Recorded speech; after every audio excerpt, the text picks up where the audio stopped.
Thank you for joining us anyway. I'm 𝘕𝘰 𝘋𝘪𝘴𝘤𝘪𝘯𝘕. I am the curator of SAM Design Collection, which is now a not so new initiative of the Singapore Art Museum. And we are examining basically multi, inter, and transdisciplinary practices at the intersection of contemporary art and design. So the intention of it is to position design not as a monolithic and distinct sphere, but as a perspective through which the museum engages with an expanded field of creative practitioners. So the collection seeks to complicate long-held binaries and hierarchies that have typically separated art and design, despite their persistent overlaps. By foregrounding these convergences, it hopes to catalog hybrid, collaborative, and even ambiguous ways of working, such as the ways in which Hothouse works. It also welcomes design as a framework for mediating between art and the public, embracing everyday visual and material cultures as access points. So SAM Design Collection is actually part of this larger collaborative effort across the National Heritage Board and other agencies to build a design collection for the nation. So I'm here because this is part of a design research fellowship that SAM Design Collection is supporting. I came into this role as a curator of design collection, not as a designer myself, but as someone who has worked with and alongside designers and people who are trained in design. And this is back when I was in my working independently as both an artist and a curator. So something that has been grounding my approach to this collection is the fact that I heard again and again from my peers that a project was deemed too art for design platforms and too design for art platforms. So in my privileged position within an institution, I felt it would be vital to create a space to support practices that resist definition and become more compelling because of it. So at the same time, the nature of such practices means they aren't so easily supported via conventional acquisitions or physical exhibitions. And this led us to establish the Design Research Fellowship, which is framed as a platform for alternative pathways of design, parentheses, adjacent research. So for this inaugural exploratory cycle, I invited 5 fellows to deepen and expand their independent research over a period of 5 months or so. Besides Hothouse, they include Aditi Neti, a creative technologist who is using generative design and human-machine interaction to explore the traditional Indian art form of kolam, or also known as Rangoli. And then also Candice Ng, Justin Zhuang, and Vanessa Ban, who have been working on a project about criticality in design pedagogy and practice, and feng shui in the expanded field, collective expanding the horizon of feng shui as a contemporary spatial practice, and superlative futures, and art and design research agency looking at alternative interpretations of eco-technology, particularly through the lens of mangroves and intertidal zones. So as you can tell from these descriptions, this is an eclectic mix of projects that are meant to broaden our understanding of the paths design can take, influenced but not bound by existing fields, methodologies, and philosophies. So we prioritize transdisciplinary endeavors that do not fit easily into established frameworks and which can remain in progress, hence the title of our showcase, Still Rendering. So for me, such a discursive framework cannot exclude Hothouse, which celebrates its 5th anniversary this year. As a collective comprising 3 entities, New Media Collective, INTER mission, Design Studio Currency, and research agency formAxioms, they traverse the spheres of contemporary art, technology, design, and architecture. So I will not delve too much into the specifics of their work, as we will be hearing a lot about them this evening, not just from themselves, but also from their interlocutors, Ethel Pang and Harry Burke. But I'm sure many of us in the room have had our own interactions with Hothouse in various configurations, as one or two or all 3 of the entities it comprises, as its programs and projects, in digital spaces, in print, and in this physical space, or perhaps even in its previous smaller space upstairs. So while this is my first time working with Hothouse in its entirety, I have drifted in and out of both their previous and current home in my past projects, working with Melvin and his team at Currency Design, for Open House, for Singapore Art Book Fair, and for my independent curatorial work as well. In Singapore, where collectives and spaces in the arts are maintained precariously by rental agreements, the stamina levels of multi-hyphenates, the generosity or lack thereof of funding bodies, and the delicacy of interpersonal connections. To have been able to accrue my own encounters with this collective over multiple years feels precious in itself. So I'm looking forward to tonight's discussion with Hothouse, Ethel, Harry, and �𝘪𝘴 as well. For those of you who have not visited us at our fellowship showcase over at Sam's residency spaces, will be open tomorrow from 1 to 6 at level 3 of Tanjong Pagar District Park. And the rest of the fellows will be present in the space to share more about their projects throughout the afternoon. Yeah, we had really great conversations over there this whole afternoon, so hopefully tomorrow we'll have a good turnout as well, and we'll invite all of you to come and join us. But before that, let's enjoy our evening here, hearing from Hothouse and from Ethel, Harry, and �𝘪𝘴. Thank you so much. Okay, hello everybody. My name is Harry Burke, and I am very grateful to be here, and it's great to see so many people here.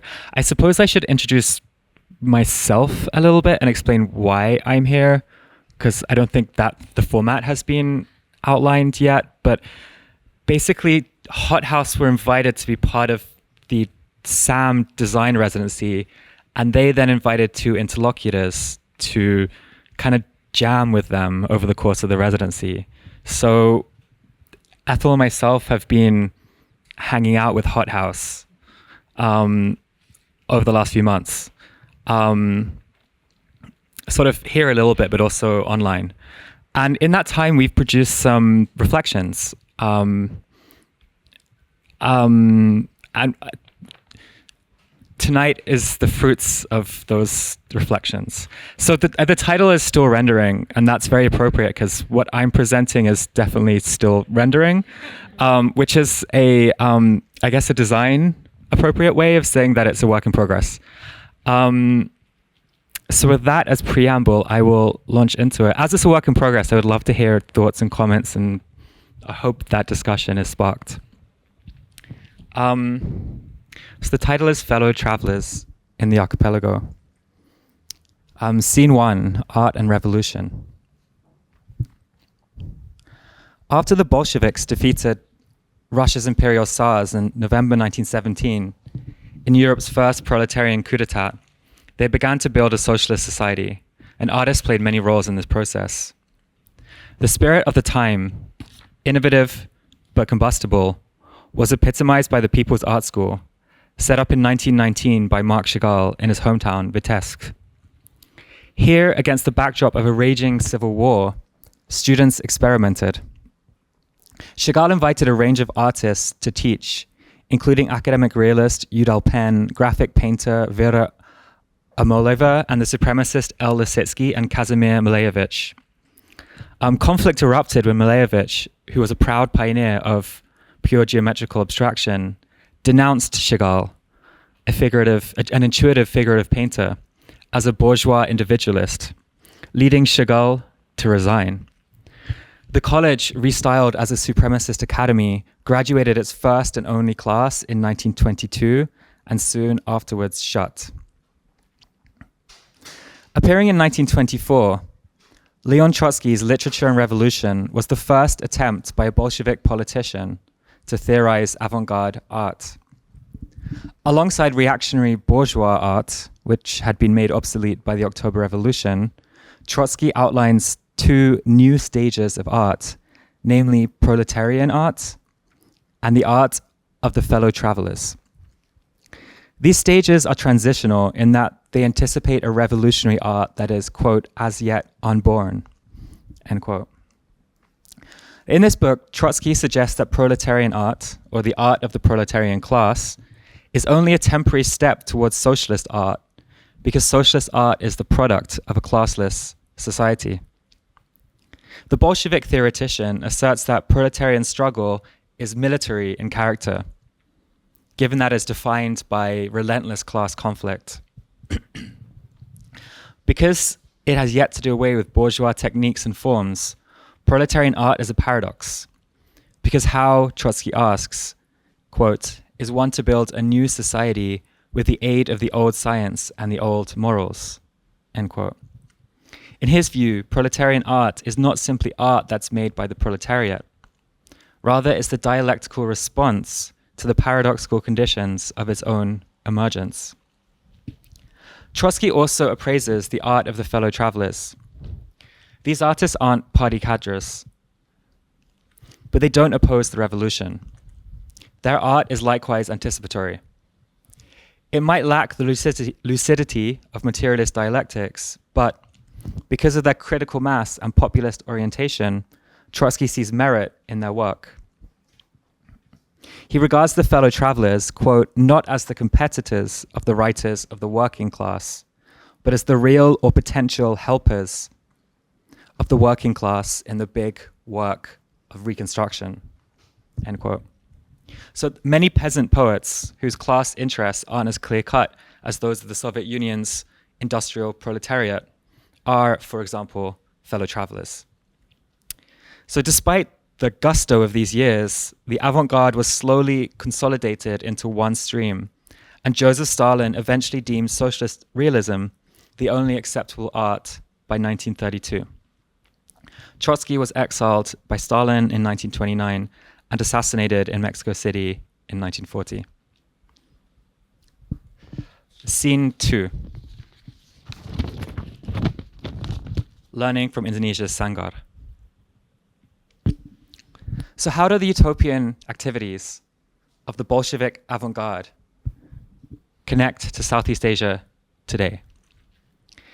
In its early years, the Soviet Union supported freedom struggles in the imperial colonies through the Communist International, also known as the Comintern, set up in 1919. Despite some early successes, the Comintern withered under Stalin's socialism in one country policies.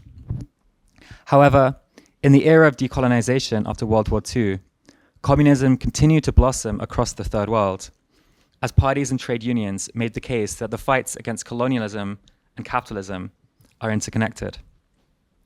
Nevertheless, these movements were picked off one by capitalist counterinsurgency efforts during the Cold War.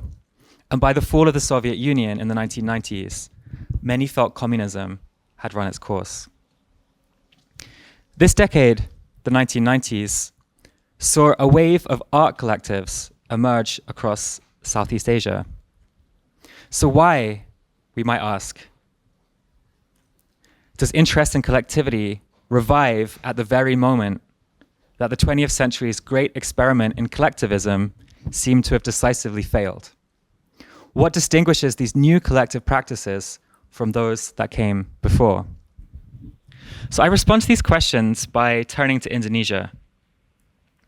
After the Asian financial crisis of 1997, the vast archipelagic country's currency crashed, and widespread social unrest, including rioting, led its President Suharto to resign in May 1998. The return of electoral democracy after Suharto's 3-decade-long authoritarian rule, known locally as the Reformasi or Reformation, was accompanied by a groundswell of community organizing across social and political life. In the art scene, interdisciplinary collectives like Rongrupa in Jakarta and Taring Padi and Kunci Study Forum and Collective in Yogyakarta soon won recognition for their participatory, community-oriented practices. Taring Padi makes for an instructive case study. Taring Padi formed in 1998 in the office of a legal aid foundation in Yogyakarta. Initially, its full name was Lembaga Budaya Kerakyatan Taring Padi, or the Taring Padi Institute of People-Oriented Culture, a reference to the Lembaga Kebudayaan Rakyat, known as LECRA, or the Institute for People's Culture, a mass cultural movement associated with the Indonesian Communist Party in the 1950s. This was brave, given that Suharto had outlawed LECRA and the Communist Party when he came to power after an anti-communist massacre in 1966. LECRA's activities, encompassing arts, literature, film, music, theatre, and dance, were streamlined by common principles such as the philosophy of terba, meaning turun ke bawah, or going down to the grassroots. This mandated that artists spend time learning from peasants and smallholder farmers. In its early years, Taring Padi squatted a former art school campus in Yogyakarta, hosting exhibitions and events and offering drawing lessons to neighborhood children. Since then, 𝘚𝘵 𝘋𝘪𝘭 has made countless collaborative artworks. For instance, banners and woodcut prints with political messaging and cardboard wayang puppets created in public workshops. 𝘋𝘪 artists also made woodcuts, drawing from modern Euro-American and traditional Chinese techniques, as well as Mexican and Latin American expressionist influences. So 𝘚𝘵 𝘋𝘪𝘭's work, like 𝘋𝘪's, addresses local political issues through a distinctly cosmopolitan and internationalist array of methods. There were some prominent sanggar, or collective art studios, in 𝘋𝘪's orbit. These included 𝘗𝘭 𝘙𝘪𝘭𝘏, established in Yogyakarta in 1947 by Hendra Gunawan, Afandi, Sudarso, Sujana Kirtan, and other artists, and 𝘕𝘰 𝘋𝘪𝘴𝘁𝘭, founded in the same city in 1961 by their student Amorous Natasha. These initiatives were independent, but shared close ties with 𝘋𝘪. These sanggar were sites of study. At 𝘗𝘭 𝘙𝘪𝘭𝘏, it was each member's duty, quote, to teach painting and sculpture to young people in the sanggar, end quote, as Sujana Kirtan has recalled. The group sketched in public spaces like squares and markets, and spent time in the villages surrounding Yogyakarta, seeking, in the spirit of 𝘚𝘵, to learn from laborers and peasants. Since 2016, 𝘗𝘵 has run the School of Improper Education, an experiment in learning and in interrogating the meanings, forms, and power of togetherness. The project explicitly draws from historical precedents like 𝘚𝘵. While there isn't time to discuss it here, this school's open-ended curriculum, which gives students the tools to learn whatever they wish, emphasizes pedagogy's enduring role as a keystone of collective world-making.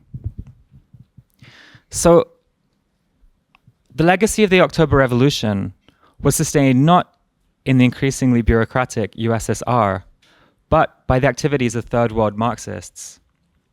Early Indonesian collectives, or sanggar, like 𝘗𝘭 𝘙𝘪𝘭𝘏 and 𝘕𝘰 𝘋𝘪𝘭𝘭 emerged from a mass movement spearheaded by the Communist Party and 𝘋𝘪. The Communist Party, in turn, were part of a tricontinental wave of organizing, spanning Africa, Asia, and Latin America. Today, we can see this spirit refracting through the work of art collectives like 𝘚𝘵 𝘋𝘪𝘭 and 𝘗𝘵, and many others the world over.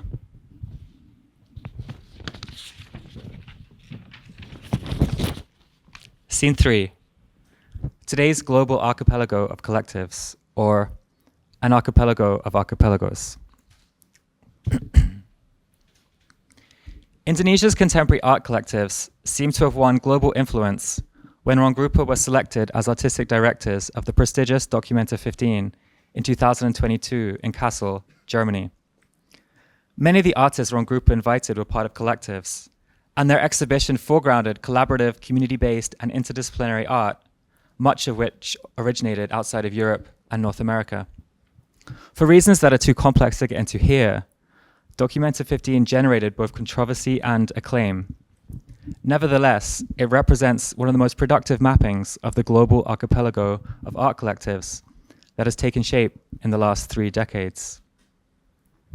Among the more useful critical responses, the late Marina Wishmit's essay, Nothing to See Here, stands out for its attention to the dialectics of participation and spectatorship in the exhibition. Wishmit proposes that Ronggrupa's hyper-relational concept poses a challenge to the role of the spectator, which she claims was, in Kassel, either undefined or defined away, meaning that there were no spectators, only participants. This had the effect, Wishmit argues, of displacing the objective reflexivity from the artwork to the exhibition infrastructure. This didn't manifest through institutional or infrastructural critique, but occurred at the level of curatorial concept. In short, by articulating the exhibition's theme, lumbung, an Indonesian architectural archetype used for communal grain storage, primarily through the distribution of resources, how the budget was shared through a communal model, Documenta 15's artistic directors short-circuited the critical contemplative work of viewership. So Wishmit identifies a significant adaptation to the understanding of reflexivity that defined avant-gardist practice throughout most of modern and contemporary art. The problem she delineates is, I'd wager, a distinctive feature of the centerless network of collective art practices that Documenta 15 tapped into. Hothouse are one of the innumerable island chains in this global archipelago, and I'm sure you can think of many more. Negentropic Fields from 2020-2021 typifies Hothouse's own highly stylized reverberations of this condition. The project was part of Proposals for Novel Ways of Being, initiated by NGS and Singapore Art Museum in partnership with 10 local art spaces and collectives in the first year of the COVID-19 pandemic. It was co-curated by Intermission and formAxioms, with design by Currency. At the time, Hothouse was a partnership between Intermission and Currency, and formAxioms joined in 2022. So Negentropic Fields, to my mind, sets the coordinates for Hothouse's work since. The project is conceived as a hypercube, a shape with equal sides that has more than 3 dimensions. In simple terms, what this means is that it's comprised of different components or dimensions, and that it looks different depending on what dimension it's viewed through. It is at once a web platform, a digital art exhibition featuring 5 Singaporean artists, 5 further responses by artist-curated duos based internationally, a set of commissioned theoretical texts, and an installation of immersive environments at the National Gallery, Singapore. Although there are moments when we might watch a video or navigate an immersive online environment, we interface with Negentropic Fields as a participant rather than a spectator. This is highlighted by the fact that at NGS, the artworks were presented as Connect installations. The act of viewing here, therefore, is inherently participatory. There's a through line here with what it means to engage with the collector's work in general. Whether it's the hot desk residencies in which artists and researchers share the group's studio and resources, or mind-space conversations such as this one tonight, the collector's work takes form participatorily. Even when Hothouse were commissioned to develop Not Housed in 2023, a project for the Singapore International Film Festival, they chose to create, with a half dozen collaborators, an archive of films that can't be viewed. I'd like to end with a provocation. Participation has its limits as a way, oh yeah, that's a great t-shirt. On sale, I believe. Yeah, I fell behind on my slides. To conclude, I'd like to end with a provocation. Participation has its limits as a way of describing how we engage with today's global archipelago of art collectives. The term has its roots in the intermediate art environments of the 1960s and became a buzzword for the relational practices that gained currency in contemporary art in the 1990s. And Hothouse draw from both of these lineages. But to claim we're participating when we attend a talk or co-work in a studio filled with houseplants feels a bit meh. After all, we're just hanging out together, right? And studying. I've been wondering whether there's a better terminology for the art collective's audience, one that's neither viewer nor participant, which are very institutional monikers, but that doesn't foreclose the obvious point that sometimes we view and sometimes we participate. The question I pose then is, what would it mean for us to consider ourselves as fellow travelers? The term reanimates a political trajectory that, I maintain, has lost none of its urgency since the October Revolution of 1917. But it also evokes the traveling that we do as we visit collectives here in Southeast Asia and further afield, and the world we make in the process. To travel together is a practice that's full of potential. A participant is a participant, whatever the score.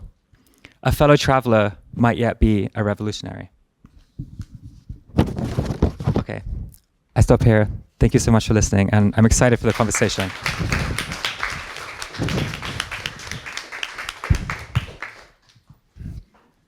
So yeah, part of the exercise of this fellowship was trying for us, Hothouse member, to diagram what we mean by collectivity. So why is Ethel and Harry were engaged and developed maybe two different ways of looking at the work.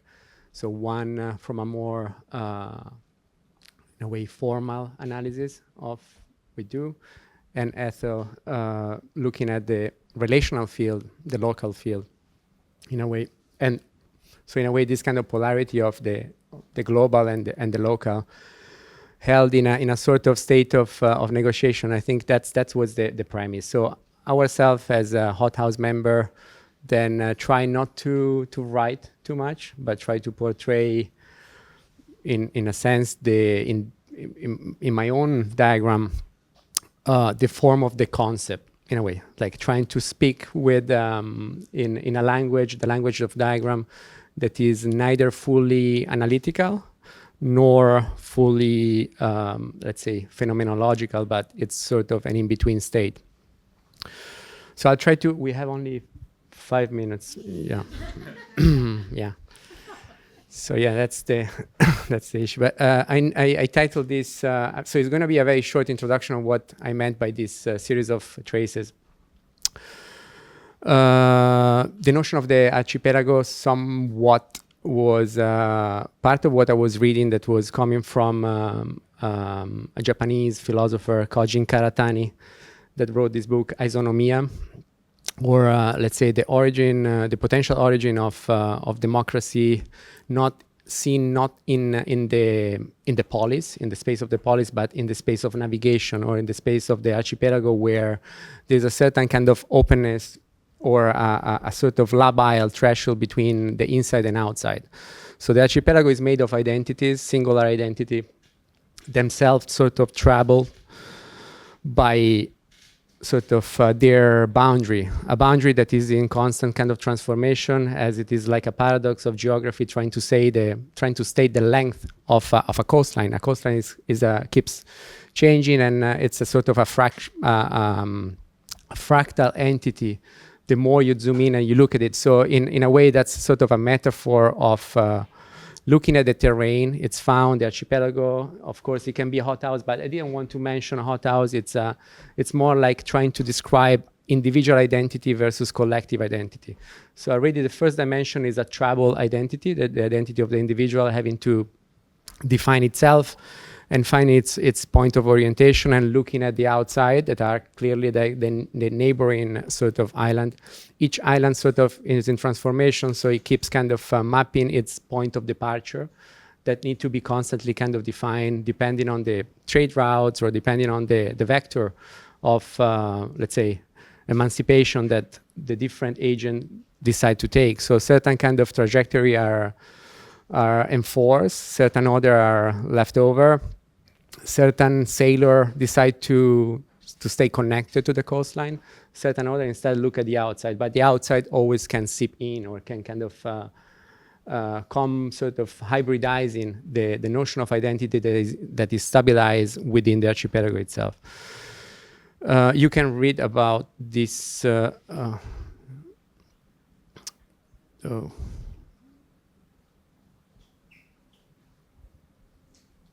This on the diagram outside. Then in this second one, it's sort of, but I find it nice because then with Harry, they were mentioning the notion of the archipelago itself, so I found it nice. And in a way, I found myself in that sort of the resonating like tension between the global and the local, being myself like a witnessing of maybe a different cultural background that needs to be situated in a local context, and also sort of pulled apart by these two tendencies, that is the tendency of art practices needing to emancipate themselves through participation. At the same time, the need of formal structure or constructing framework that relate to what the formal structure allow us to do or not to do, given the formal structure being the infrastructure that are not necessarily communal. So that the second part of the diagram looks more at this sort of polarity and a constant sort of spiraling between the manifest image that can be more relational and the scientific that goes into abstraction, and maybe these two lower polarity, that is the cold rationality that is extraordinary or xenomorphic, or it's more like the cold abstraction, the vector of emancipation via modeling new form of abstraction, and vector of emancipation instead on the bottom right side, that is that are within the libidinal, the extraordinary, and as a Gothic sort of flat line. I mean, I will have a bit more to say, but I'm gonna skip through again, identity, and so on and so forth. I'm gonna conclude only with one sentence, one citation. There are a few references behind this diagram, in philosophical reference, that I'm happy to discuss later if we decide to chat. But I wanted also to focus on the need for sort of silence, or the need of autonomy, and sort of focusing on that sort of individual need, not to be fully subjective to the collective, neither to be completely excluded from the subjective. So I'm in a state of life in which I need to sort of negotiate kind of clearly that threshold. So I found a nice citation by 𝘕𝘰 𝘋𝘪𝘶 that encapsulate this. So it is not a problem of getting people to express themselves constantly, but providing little gaps of solitude and silence. So imagine like the solitary sailor ready to depart, sort of needing to kind of think about what he wants to do and what he wants to commit to. And silence in which they might eventually find something to say. Repressive forces don't stop people expressing themselves, not necessarily, not directly anymore, but rather force them to express themselves in different way. What a relief to have nothing to say sometimes. The right to say nothing, because only then is there a chance of framing the rare and even rarer things that might be worth saying. What we are plagued by these days isn't any blocking of communication, but pointless statement. By what we call the meaning of a statement is its point. That's the only definition of meaning, and it comes to the same things as a statement's novelty. You can listen to people for hours, but sometimes what's the point? That's why argument has such a strain, why there's never any point arguing. You can tell you can't just tell someone that they are saying something pointless. You can tell them that it's wrong, but what's the point of saying to somebody that is wrong, given that it's a different perspective? What somebody has to say is never necessarily ontologically wrong. The problem isn't that the same things are wrong, is that they are kind of not fully relevant to the situation. So it's maybe we need to look at things as a notion of relevance, necessity. The point of something are 1,000 times more significant than the notion of truth. Is a notion of like collective engagement by what is the deep meaning for that collectivity to engage on that something, rather than kind of just discussing what is truthful to an art practice. So in a way, I want to conclude this. I find a nice reverberation with what you said at the beginning, this kind of tension between Chagall and Malevich. I'm a much more Malevichian than right now than anything else, so I'm much more dogmatic, but I think there is always this kind of need of negotiating the two sort of tendency at play, the need of integration or communication, and the need of distance and autonomy. Sorry for having taken more than 5 minutes, but thanks.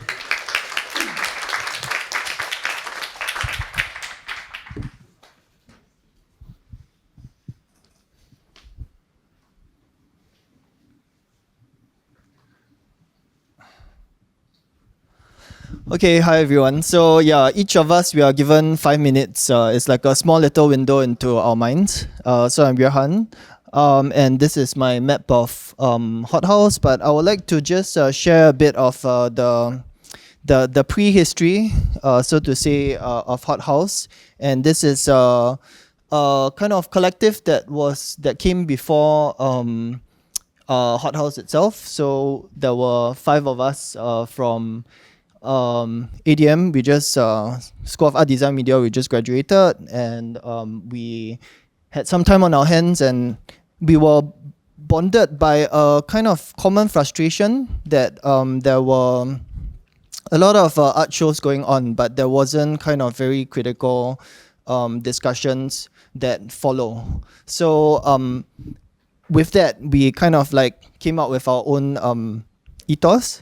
So this was the first show that we did. We only did 2 shows, and it's called How Do We Deal with Constant Change? It's a show called Closure, and it was at Tebang Gardens when it was en bloc. And we managed to show within one of the units, which was just at the bottom floor. So I just wanted to show a bit of the kind of like mapping that we already did then. We wanted to kind of like think of a new kind of model of collectivity, and also a new model of kind of exhibiting. So this was kind of like establishing a community, but at the same time also intergenerational, interdisciplinary art shows. So the show itself, it was bringing together all sorts of practitioners. So there were architects, there was sound designer, there was graffiti artists, and sound artists, so on and so forth. And we wanted to bring them, people who are in these very, very separate silos together. And these were the 3 prongs that we kind of wanted to sustain, which is dialogue, documentation, and discourse. Just a word before I dive into the 3. We were very idealistic, and that's why we were called FOCA. It's a free of charge art. And we were thinking about this thing of being free from financial, a financialization of art, but thinking about this principle of autonomy, right? To be aware but away from the ecosystem, independent from institutional, organizational sponsorship, and so on and so forth. So I just want to put this slide here because we were really very naive at that time. And we just were like, okay, we're just going to do things like free of charge. We are going to get artists in, we're not going to pay them, but we give them the space, and then, you know, things like that. So that was the idealism that we had at that point in time. So we had discourse, and these were examples of some of the works. 𝘕𝘰 𝘋𝘪𝘴𝘏 was already showing 𝘕𝘰 from design, and then also Hans Tan from product. We had dialogue, so the whole living room was just packed with people. It was really sweaty. There was no air conditioning, and we gave the space a proper kind of embalming, so to say. And eventually, we also had this discussion and also publication, so documentation. So we took our time. We allowed different practitioners to respond to individual artworks, and we published this very limited print of 100 copies, a small little zine. But I think this image here was something quite important because we met a lot of practitioners from the scene, including some of you guys who are here, to kind of like understand a bit more about what collectivity means in Singapore. So a lot of those kind of reverberations, I think they do come into Hothouse. And yeah, I guess like the diagramming that I had is really exercise in using the tesseract, which was already introduced earlier as this kind of quasi-object, which kind of constantly produces itself. It pushes out and pushes in. And I think I was trying to look at the various nodes and the actions that were kind of producing the space, and also the relation between the physical studio and also digital platforms. So you can look at that. I mean, there are many different trajectories that we engage with, like festivals, museums, artist fellows, academia, international collaborators, and also audiences, and the synergies that are in there.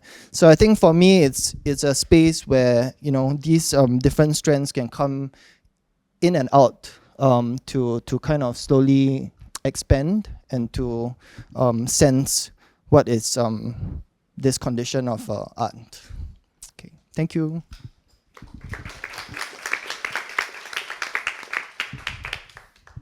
Okay, hi, I'm 𝘕𝘰 𝘋𝘪𝘴𝘤𝘪𝘯𝘥. Okay, I think I time myself. Okay.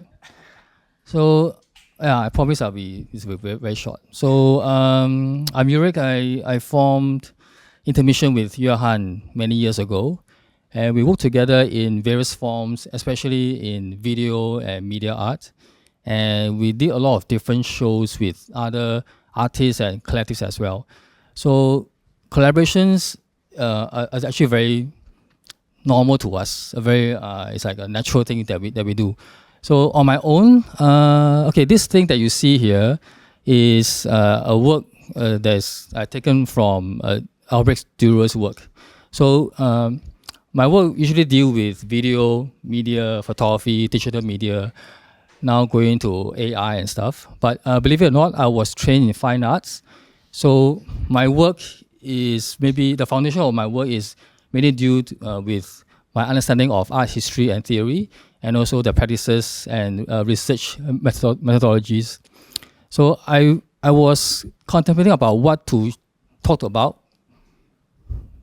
Okay. And I think I will go back to my very, very, very first foundation years that we dealt with science, art, and technology. Even in the 90s, we were already talking about this. So I particularly like Dürer's work, which is a work entitled 𝘕𝘰 𝘋𝘪𝘴𝘤𝘪𝘯𝘭. It's an etching work, which is one of the 3 series that he did. And maybe I go to, all right, so I extracted out the diagram, and this thing is called a truncated triangular trapezohedron, which is basically 10 vertices on this shape. It has both exterior and interior, and it is also forever expanding. And so the vertices are the one that is the outermost points. And I find that our practices is something like this ever-expanding practice, and finding many ways on research and collaboration and forming collectives. So I particularly like when we were talking with Ethel and Harry, we were discussing about what do we mean by collectives. And I find this, that we were talking about different eras, different types, and different groups. And I like this term, collectives of collective, which is how we are now. We are 3 groups coming together, and we work in this space, and we work with other, even like expand to other groups and artists and researchers. So it's kind of like how we form different kinds of methodologies and techniques in just working. So it may not be the focus on the artworks that we are like. For me, I'm not working on the works itself, but I'm working on more of the working techniques, right? So maybe I'll end with this quote from Hirotaka Suzuki from Kobe University, who is one of the researchers in Dürer. Dürer has a deep connection with descriptive geometry, such as explaining the principle of perspective projection. So melancholia is a mental illness on depression, which actually slow down the person's reaction or way of thinking or even way of living. So this slowing down doesn't mean it's retarding, but actually more pensive. So melancholia, in another word in Greek, is pensiveness. Yeah, thank you. Hi everyone. I realized that I think we have like quite a few people come in maybe after we started. So just to contextualize for everybody, this is a presentation that's commemorating the 5th, okay, sorry, that sounded very morbid, celebrating the 5th anniversary of Hothouse, which as most of you know is 3 entities, intermission, currency, and formAxioms. So today, this is something that I'm 𝘕𝘰, I'm the curator of the SAM Design Collection, and this is a program that we're supporting and a research project that we're supporting as part of our Design Research Fellowship. So today we'll have, well, we're at the halfway point. So Harry shared a kind of 15-minute research of starting kind of contextualizing collective practices, and then we had 3 of the 6 representatives of Hothouse, not not all of them, but 6 of the main 6, talk about their diagramming of their own kind of transdisciplinary ways of working. And then now we'll have Ethel and then another 3, and then we can have a conversation. We'll have 𝘕𝘰, where are you? Oh, closing. And then we can have more cheese and more questions and more talking. Yeah, all right. Okay, so if we are comfortable, we can start. Okay, so I think we are moving to the position, like the time of the evening that's a lot more micro-relational, but also mundane. I think the mundaneness is probably what I will be spending a lot of time sharing on. Also, before we get started, I did want to share a little bit of context between behind the term semionaut. So this is something that Yuehan brought up during our one-on-one conversations as an interesting kind of term that encapsulates the identity or position of the person who interprets and makes use of existing symbols, and who engages in maybe combining, blending, extrapolating, basically somebody who plays with existing material to create new material. And I think this is kind of the context that I did want to ground my sharing, and this is how I see my role. In essence, the image is actually not relevant. I could not find like a good image that wasn't too cheesy. Like, because semionaut is like navigation, and like we had conversations about archipelago. But so it is actually following that theme. But I think maybe the solitary figure as well, and the conversation that has been begun earlier about the relationship between the self and the collective is something that we'll carry through in the discussions today. I'll return to this eventually.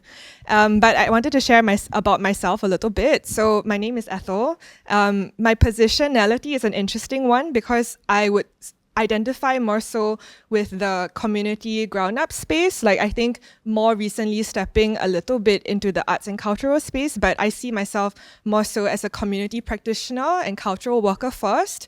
And also sometimes occasionally wearing the hats of researcher, writer, facilitator. And also I think specifically my involvement and my interest and investment in collectives in Singapore, and wanting to foster and to support and nurture the ecosystem of the local art scene in Singapore, especially for critical and independent art spaces. Like, this is kind of my own agenda, I think, coming into this space. And I think what I was really doing, or I've been invited to do, is actually really very, very basic, but also important work that is the intra and interpersonal work. So I think what I was doing mostly in the last 2.5 months with Hothouse is to extract and to surface what was happening interrelationally, interpersonally, which involves the bridges, the linkages, but also disconnections or frictions and tensions that happen within the group. But the group as a composition, not just a composition, but a emergent kind of entity that emerges from the individuals within it. So I think the attentiveness to the intrapersonal, the self, that what is occurring within one's own domain, which includes, yes, the disciplines and the practices that you practice, the roles and your responsibilities, but also very, very minute and micro things like your own history, the history of your work, but also your communication patterns, what expectations you have of yourself, and therefore what it means to work collaboratively and collectively with people. So I think a lot of what I was doing explicitly and implicitly was to surface these two dimensions of work, especially in the context of a collective that I think is very, very professionally articulated. But that's something that I will get into later. So as an interlocutor, the very literal meaning of that is to engage in dialogue, the person who engages in conversation and in dialogue. And I took this brief very literally. So I had many conversations and many dialogues. And I think I did want to chart out a little bit the methods or like kind of the approaches that I took to this. So the first formal interface with the group was moderating and loosely moderating and facilitating a group dialogue. And I just wanted to include a little snapshot. The intentions for the session was deconflicting, addressing things that were bothering each person and figuring out how to move together moving forward. So I think what I like to do today is actually be a little bit of the membrane between the front of house and back of house, right? And I think what I was given a lot of faith and goodwill to do with Hothouse over the last couple of months is to take a look into what's happening behind the scenes of any kind of organization or any kind of collaborative relationship or collective relationship. And I think I also happen to be coming in at a space and time where the collective is struggling with different kinds of tensions and frictions.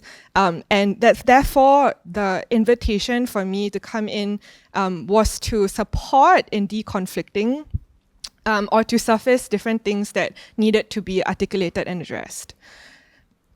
So these are just a word cloud of different words and phrases that I managed to capture from that particular day. And I also tend to be very words oriented and very verbose. So that's also the mode and the medium in which I was mainly engaging in. Okay, so after that, intentional group conversation, that gave me a lot of input and a lot of data for me, warm data for me to journey a bit more deeper on a personal level with the individual members. So thinking again about how specific dynamics emerge in a group setting, but at the same time having other kind of permutations for conversation and discussion that are in in different permutations of size and scale. I wanted to dive a bit deeper into on an individual and a very personal level, things that were surfaced in a group, but now had some time and space and distance to be articulated maybe in a calmer manner or in a decidedly different kind of nuanced manner. So these were the kinds of questions that I was asking the one-on-ones. Very basic and fundamental questions of trying to understand from the individual self in the collective what Hothouse meant to them individually. So in the exercise of defining either through words or through diagrams, that allows me and us and together everybody now to see the shape of people's thoughts, like what are your fascinations, what are the repetitions, what are the things that you choose to focus on, what connections and what lineages are you drawing to. And I think interestingly, because what is very distinctive about this collective is they all have different areas of practice. So a lot of their day jobs might involve like being an educator, being somebody in a formal institution, running a company. Some of them also engage in personal, creative, and artistic practices. But then Hothouse is maybe the third or fourth space of practice or working for them to be in. So what does it mean for somebody who has actually a lot of different contexts and modes of working? What is the unique thing that emerges for you in this particular permutation or this particular web of dynamics? So actually we didn't get to relational dynamics because I think they came out implicitly, or I didn't have to ask explicit questions, but they came out in the conversations, or there are things that I was able to observe and partake in. But then I also going towards visioning and projection. So what was also very interesting on the one-on-one conversations is that a little bit of like what Johan brought up actually, everybody was able to chart their point of entry into Hothouse, and the point of entry and the ideas of what Hothouse was at that point of entering was distinctly and starkly different from individual to individual. But in looking at the past and describing what it is in the present and thinking about where we want to go in the future, it's an exercise not just of charting the way forward, but also surfacing any potential blockages. So, for example, in order for us to work together in the future, there are certain necessary requirements that we need to be able to fulfill and to be able to meet in a relational dimension. If not, then what do I need to be able to work and to coexist with these people? I think these are the things that emerged in the one-on-ones and in the conversations about looking into the future and projecting into where individually and collectively it is to go. So after that, I sat in on their individual mapping and presentation session. So the kind of the first precursor to what you're seeing now. I thought it would be very interesting for me to observe again what were the languages, what were the ways in which they presented the way they saw Hothouse, but also how everybody responded to each other. And actually, so just last week, we held another session where I think this was the more concrete output of like the discourse analysis of our 101s, like feeding the transcript through both my brain and ChatGPT, and seeing what generated from that, and feedbacking specifically to within a collective. So I think at this point of time, it's quite clear that based on the way that I present, right, my primary audience actually is the Hothouse members themselves. So I think the main kind of way I saw my participation and the invitation to be an interlocutor was for me to be a vessel, like my body, my words, my questions to be a vessel to facilitate the process of the group's own internal introspection and reflection process. And I think for me, how I would measure the successfulness of that pursuit would be how useful I was to that. So, I guess, yeah, so all of you are the secondary audience, not the primary audience of this content, but there are still some useful, interesting things that that I think is interesting to abstract out, right? So, okay, so wait, before that. So I also actually did my own mapping and feedbacking, but all of this was extracted from, again, discourse analysis, like looking mainly in the dimension of what was being said in the group conversations, in personal conversations. It's like you can't read it low-key on purpose, lah. But what I was doing was that, but I just wanted to show like the general kind of gestures and shapes of what I was trying to do. On the left. On the left is it was me extracting and abstracting and summarizing, which loses a lot of the nuance, of course, of what came and arose from the individual 101 questions in the form of the 101 conversations in the form of questions. So if I could try to sum up what each individual member was concerned by and what I could abstract to the group in terms of a question to pose, that was the form in which I was interpreting the 101 conversations. And after that, I drew up specific themes, specific things that were in common between individual members. So the threads of connection between individual members, but this also allowed to see like where are certain gravities or folds that are certain gravities and centers that form. There are certain commonalities in ideology, in philosophy, or areas of distinction as well. So there are also the black squares for Johan and Melvin, like just little black dots. I meant to represent areas of distinction, like almost like a solitary island of thought or inquiry that at least I found in the last 2.5 months were unique and distinct to that individual. But I think this exercise, I feel, allowed different individuals, when I feedback to them last week, to see surprising connections that maybe they would not have seen, or to realize that there may be certain conversations or certain fixations or certain dialogues that were happening that an individual might not have even realized that was happening in the collective context. And then the diagram on the right actually is again responding to a conversation or interpretation of the output of the work. So just using as a heuristic, as a simplified kind of way of looking at Hothouse's internal practices, which cover a suite of activities and projects they have covered, and signature programs, wanting to ask and to ask the collective a question of how they visualize and how they saw the different kinds of modes of output of their work, how integrated, how much overlap is there, because there's also some level of historical trajectory and progression along with the addition of a new entity, formAxioms, and again different points of entry and perhaps different points of interest as to what that current definition of Hothouse was. So other things that I found was that this collective is very unique in certain ways. So I really like that Johan already brought up FOCA, Free of Charge Art Collective, because I think what differentiates Hothouse from a lot of other collectives, that even the ones that Harry was mentioning, is that a lot of the entities and individuals entering into this system is already extremely professional and very, very well developed, very, very well practiced as practitioners. So, and many of them also are embedded within the local institutions or having different relationships with local institutions, including art institutions, museums, but also tertiary educational institutions. So it's not the same kind of spirit that what Johan was talking about, the naive but also passion and almost altruism-driven youthful energy that a group of graduates, like fresh graduates, would be carrying. There are different kind of experiences and different kinds of nuance and different kinds of wisdom that each individual is bringing in alongside with their own gravitas and their own confidence as practitioners.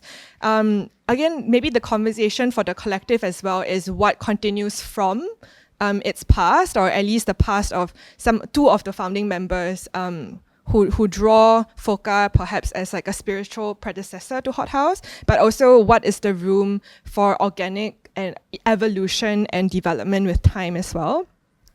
So what also was quite interesting to me is the production-driven momentum. I don't want to say that they're necessarily production-oriented, but there's a momentum and pace towards the work that they brought in.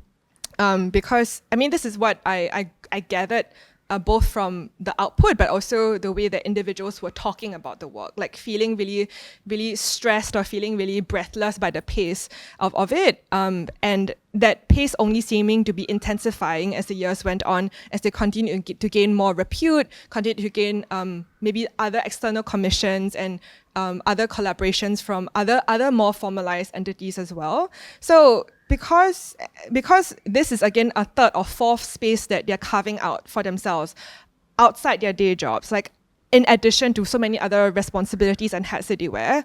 I'm borrowing a term that Melvin used about how he feels that they're working within a slippage space or carving out almost an extraordinary space that should not actually exist to continue to work on collective work, which I have witnessed and observed takes many hours of the week.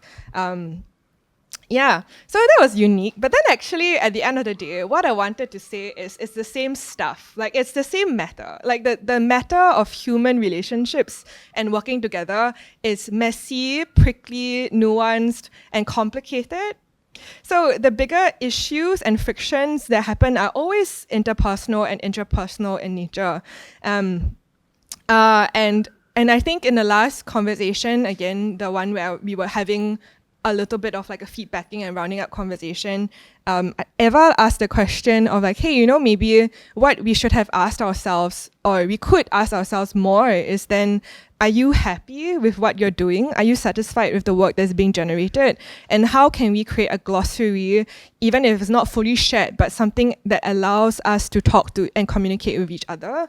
So yes, so that's my contribution to the mundane, enduring, and ununique nature of human relationships. But I think I did want to specifically highlight this because I think it's very important to surface this messy, mundane work to the front of the surface. I'm gonna skip some stuff, okay? I'll go back to it. But yeah, I think in reflecting back on the role of the semionaut, my contribution was to map the in-between of the individual maps, the drawing attention to the connections and disconnections within the islands, between islands in this ever-evolving archipelago. And also, so this title is also actually K. So K came out of it because I'm bad at titles. So it's a play on words on a Sisyphean task. So it's an impossible task, I think, to translate. When Federico mentioned that he always feels betrayed by a summary, but understands the importance of the exercise is precisely what I'm trying to surface and bring to our minds today. And the fact that I think the nature of this kind of work is something that tends to be overlooked and invisibilized, or tends to be something that doesn't give itself enough airtime, both in terms of in the interpersonal dynamics, but also in terms of thinking critically about the ways in which we are working and collaborating together. So I say the discussions are rigor. Actually, I just wanted to say that what I had to do was actually extremely rigorous. You'll see with more maps that the shape of their thoughts are so different, like the kind of natures in which they are bringing to the collective is not just transdisciplinary. I think the transdiscipline is like in terms of nature, human nature, and ontological perspective. I think, of course, then it's solidified by the different industries and disciplines that they bring in. But at the same time, again, both in terms of this is so unique and distinctive as 5 to 6 different individuals, right? But also in terms of, actually it's quite normal. I mean, human beings, again, are very, very different from each other. So I think this journeying together cannot really be described fully and translated fully through words. But I think what was very notable for me as a measure of success was that I felt atmospherically and subjectively that we were able to arrive somewhere. And the arrival point is not the same for each individual. Everybody would have a very different takeaway and reflection or refraction of what we were able to journey together in the last 2.5 months of a lot of conversation. But at the same time, I think that feeling of arrival or reaching somewhere, or the constantly reaching for somewhere with a destination perhaps being not a very clearly defined one, is what I felt was a very meaningful and a very very meaningful journey. And I felt quite moved, I think, being able to be invited along this journey, to be a navigator on this journey, and to get a very unique insight into the back of house again, once again. So I think this is an interesting framing to discuss or to see the other, the last 3 different maps. And yeah, so this is me, a semi-Norton task that I accomplished, yeah.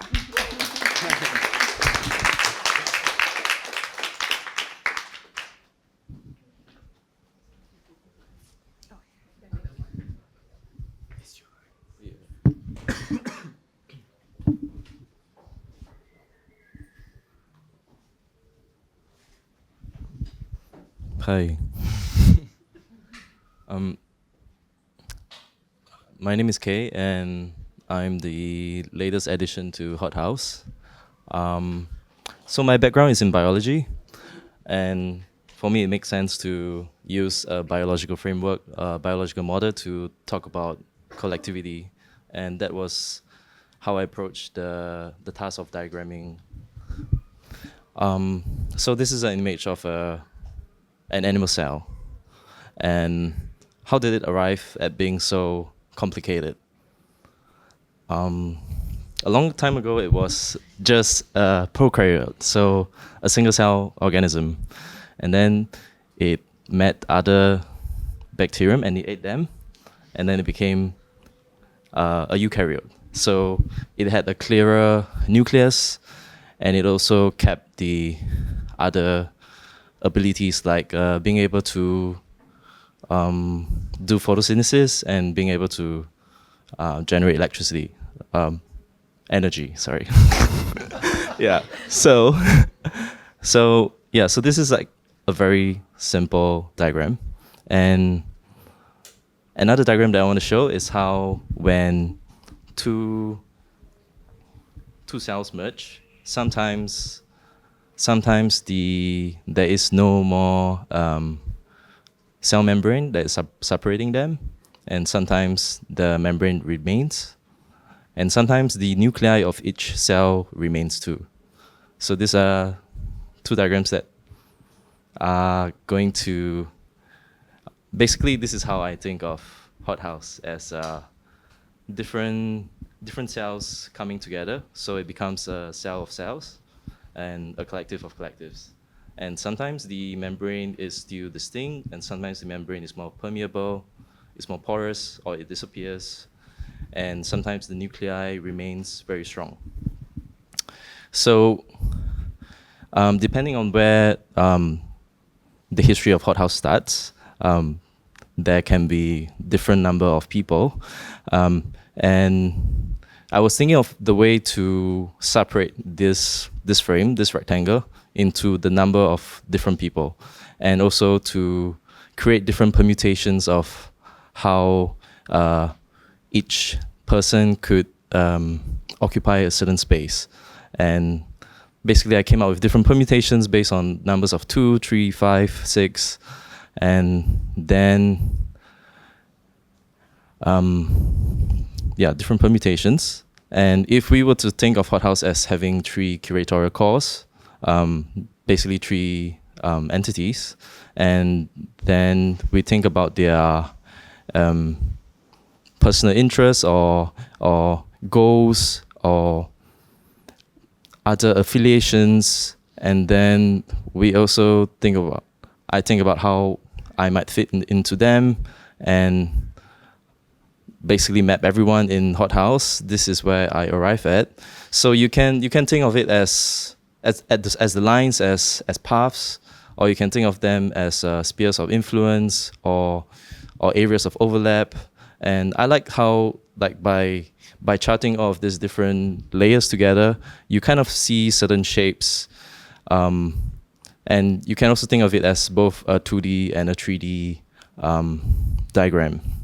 So imagine if you are in the extracellular fluid of Hothouse, and then I wanted to create a diagram that had no orientation, there was no top, no down, that exceeded beyond the frame. And this is how it is like to be in Hothouse. It's really messy, and it's also quite beautiful. Yeah. Yeah. So, and I like to describe Hothouse as a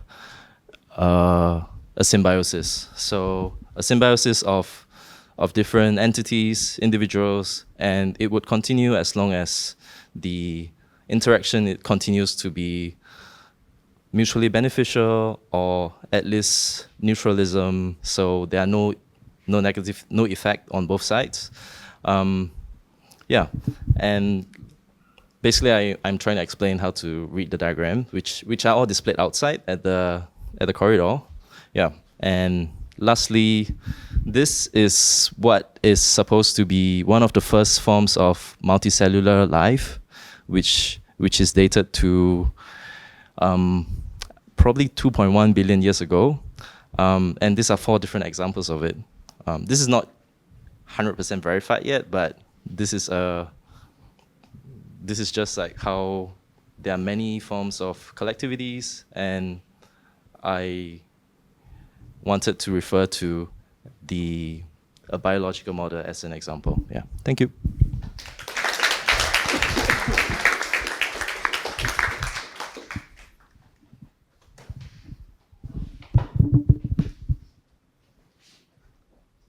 Hi, I'm Melvin.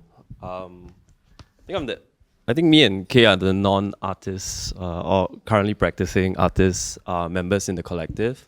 So I would want to share a chart that kind of, I guess I wanted to tap into an aesthetic register as a designer, where it's less conceptual or less abstract. Actually, it's a very literal idea of how I think Hothouse kind of looks to me.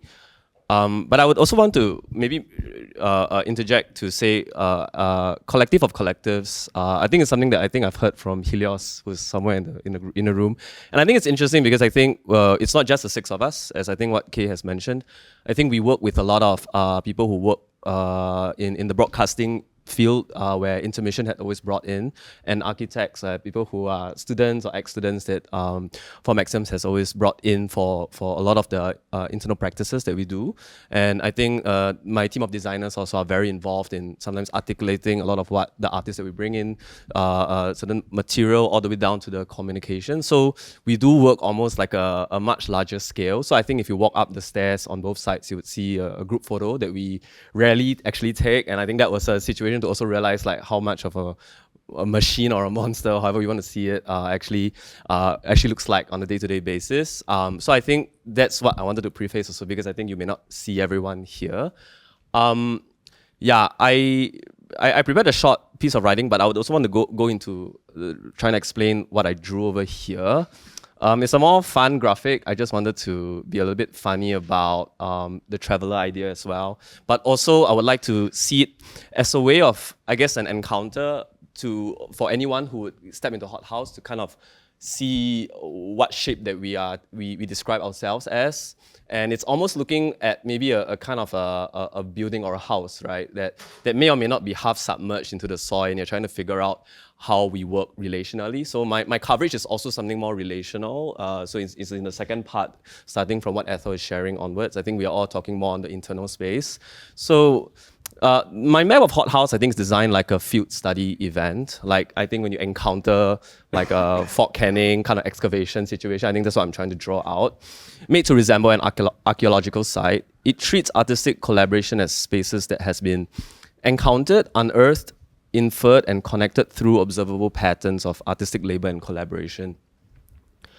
Visualized like rooms or kind of walkways and connections. It's kind of not really a blueprint, because you're kind of finding out traces of how the build of this house that is kind of that you're encountering and exploring, right? So it's kind of like a speculative excavation exercise or visualization of sorts.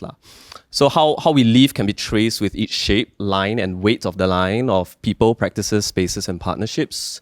And through these traces, I've shown where people might have gathered, worked, and shaped ideas together, allowing us to observe how collectivity or collective work can be both intentional and also organic. So we are very particular about not trying to institutionalize or overly structure ourselves, but also at the same time, you can see how we have to figure out a dynamic across the different types of projects that we embed ourselves in.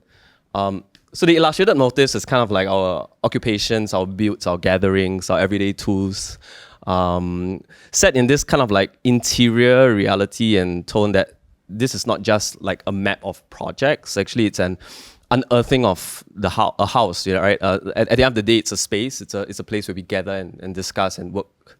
So a way to read into how artistic collectivity can manifest and transform its spaces, sustain its cycles, and evolve as and beyond ourselves. So I think this is what my attempt is to map out. So I would start a little bit with how I think we intersect. And I think we didn't really raise that actually. I think intermission and formAxioms or currency and formAxioms, I think we do collaborate quite a bit commercially outside in the past couple of years. I think not just commercially, but also artistically. So I think we do connect in ways beyond Hothouse as well, and that's something to also understand the complexity of it. And I think we have a shared history between intermission and myself. I think a lot of the abstraction of color and shape, I think you can see it in ways that I think I purposely didn't put a legend of sorts. But maybe I would like to just maybe draw out, like explaining what the I, M, Y, H and letters are actually meaning. Give me a second.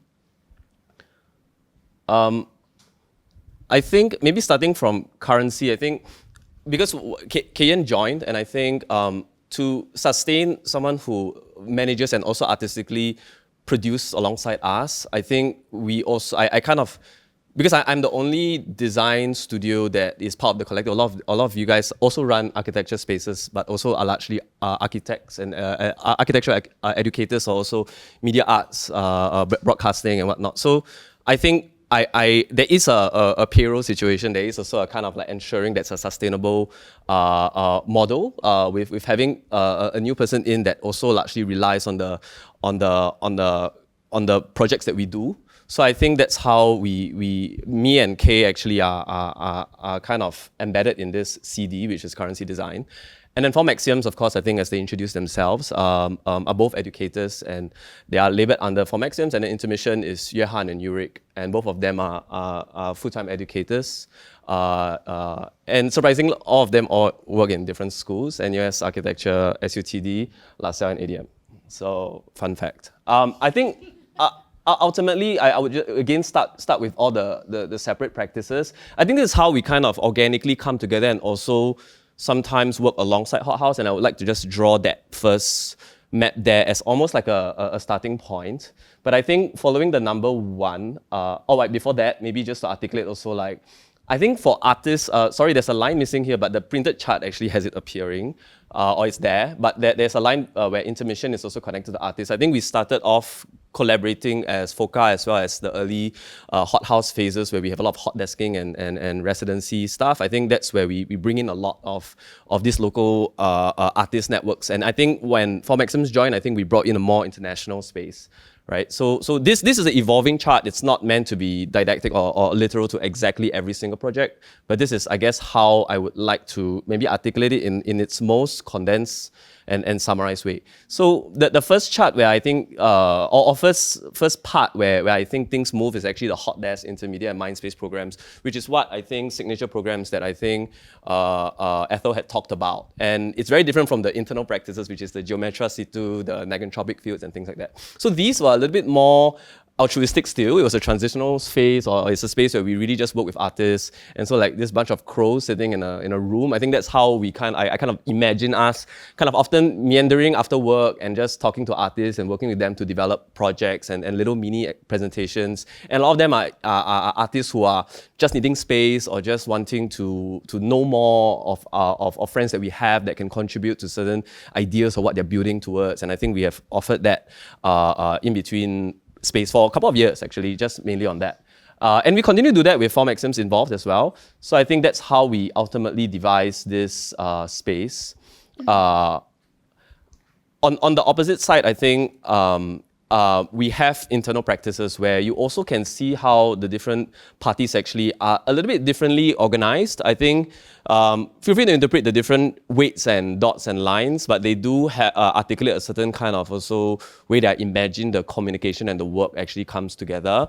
You can also see the shape of artists also taking different sizes in some of the projects. I think as internal practices, a lot of us are artists, and I think our involvement take up almost the same or almost an equal or even a larger space sometimes in a lot of these IP projects. Yeah, I think ultimately my last point is getting into commission projects where I think, and it's not just commission projects, but people who invite us to do things. Just very quickly, I think this is a space where we're still figuring out, but I think it is often channeled through what we used to do as signature projects, but also into internal practices. And I think this is where we are also trying to derive a kind of like a dynamic in there as well, and we are trying to create this way of working. So I think this is a work in progress excavation exercise for me. Yeah, thank you. Sorry I took up so long.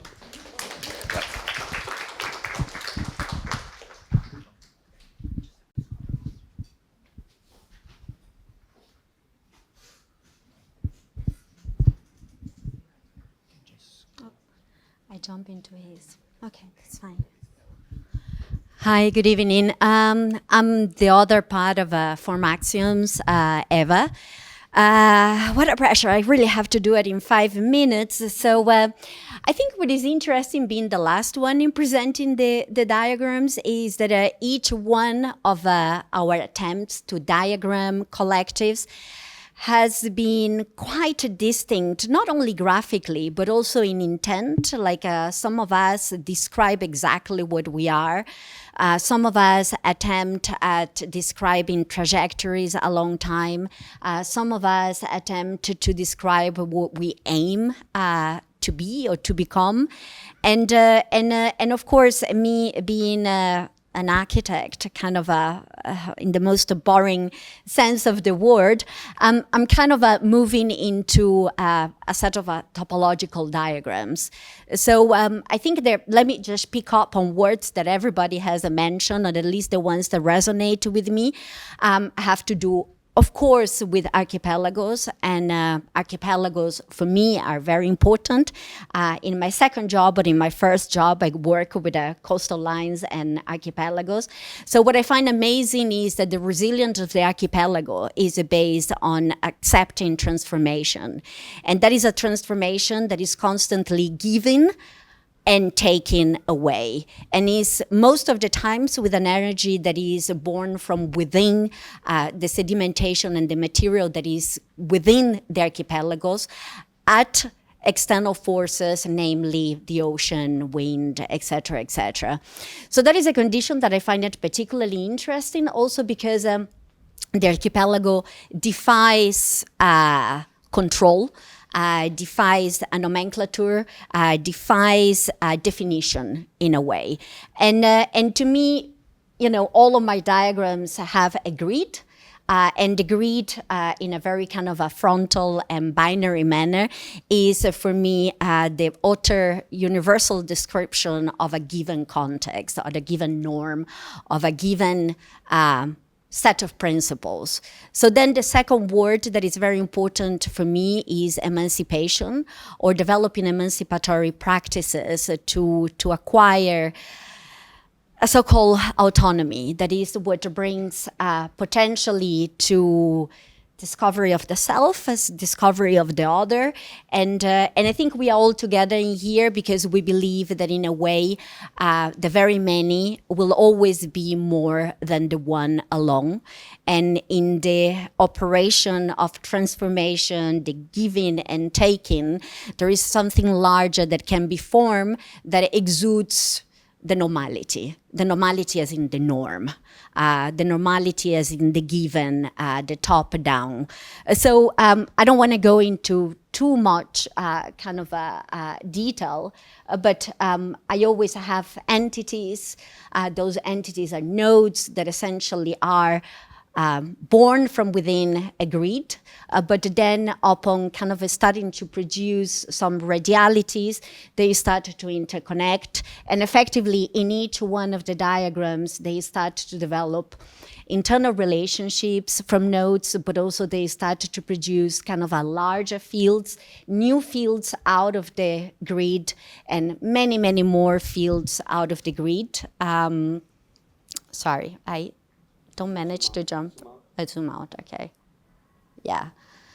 So this is kind of a progression. Literally, I went thinking about collectives going from diagram 1 to 2 to 3 to 4.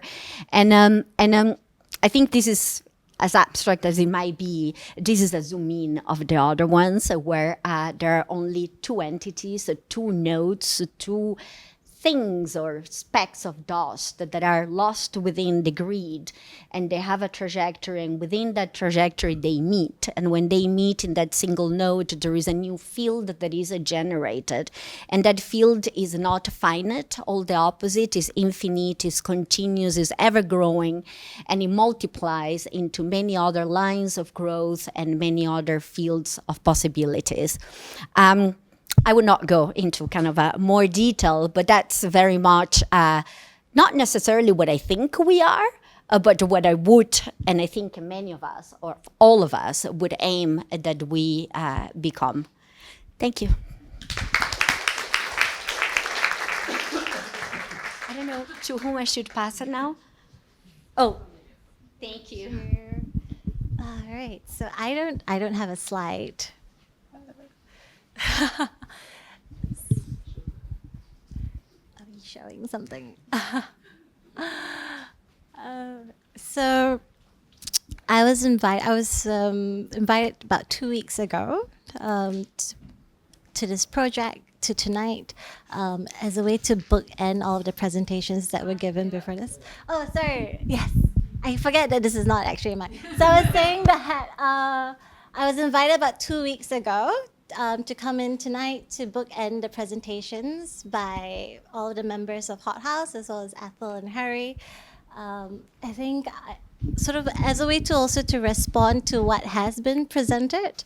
And for me, it was really having heard from Harry as well as Ethel and everyone else, there was something that very much stood out to me was the idea of interdependence. And I think what we know Hothouse for is that they are a collective made of collectives. And that in itself is quite unique, I think. Unique here to Singapore, but also elsewhere. And that was one of the questions that came to mind to me was why they have decided to come together. So maybe just a bit of an introduction to myself and this interest in sort of interdependence. So just give me a moment.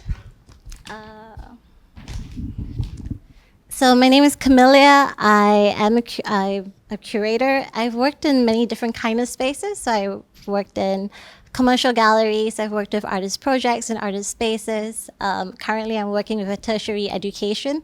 So my interest has always been in the past and now is sort of this is the wider arts ecology and how we might I might be an enabler or might create like support structures for that ecology.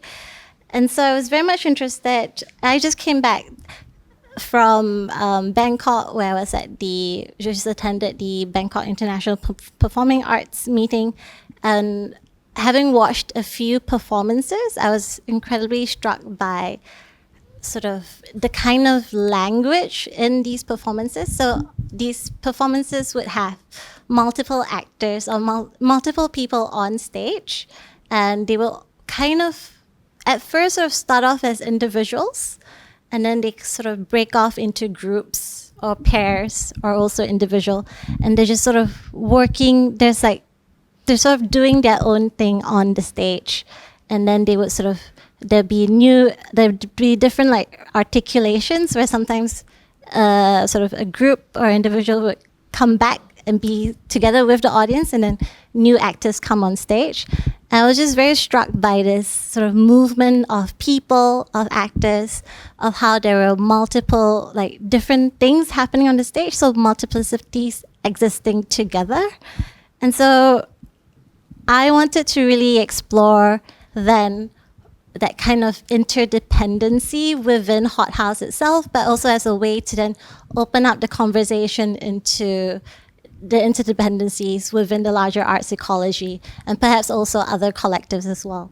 So what I wanted to do really was to take the time that I have been given and actually invite each member of Hothouse to respond to a question that I have. And I think also this idea of bringing back sort of to two of the presentations by Harry and Ethel. Harry, you sort of open up the conversation with, in terms of in the context of Indonesia, why there was this collective project that was coming up just as the greater collective projects were sort of disintegrating, right? And then I think Ethel sort of teasing out very much the sort of desires and frictions in organizing. So I wanted to bring it back to then sort of what is it that we can do as a collective that we cannot do individually, and sort of why, even with sort of the difficulties and challenges of coming together and organizing, why it's still very much important to chart forward despite that. So I'd like to invite each of the members to sort of just answer or sort of give their thoughts to what is it that you can do as part of your collective that you cannot do alone. So as part of your own individual collectives as formAxioms, INTER MISSION, as well as Currency. And then what can you do as part of Hothouse that you cannot do as your own as part of your own collective? Yeah. Pass this one. Yeah. Can we use this mic? Yeah. Who wants to start?